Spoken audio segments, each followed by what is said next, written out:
The Chinese smartphone maker ZTE has silently announced its new Blade series phone globally called ZTE Blade V70, with Live Island 2.0 feature for notifications. Now let's take a look at the specifications of this smartphone.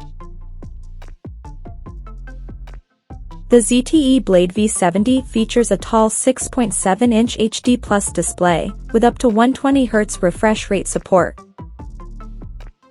Under the hood, the phone is powered by unspecified 2 GHz octa-core processor, paired with 8 GB of RAM, that can be extended up to 12 GB by using internal storage, and it has 256 GB of onboard storage, which is expandable up to 1 TB via microSD card slot. In terms of optics, the ZTE Blade V70 sports a 108-megapixel main camera, with f1.75 aperture, along with the unspecified lens. And for selfies it has 16-megapixel camera under the hole punch at the top center. The device comes equipped by a massive 5000 mAh battery, with 22.5 watts fast charging support, and it runs on Android 14 out of the box. Additionally, the smartphone features a side-mounted fingerprint sensor for biometric authentication.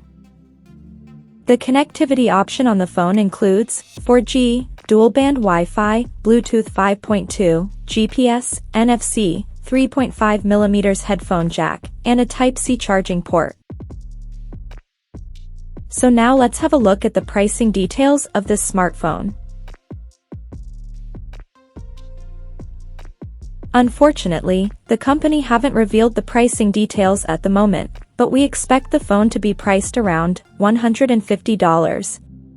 And it will be available for purchase in Glacier Green, Stardust Gray, and Sunshine Gold color options. So, what do you guys think of this ZTE Blade V70 smartphone? Do let us know in the comment section below, and stay tuned to TechSole Blog YouTube channel for more tech updates. Thanks for watching, we'll see you guys in our next video.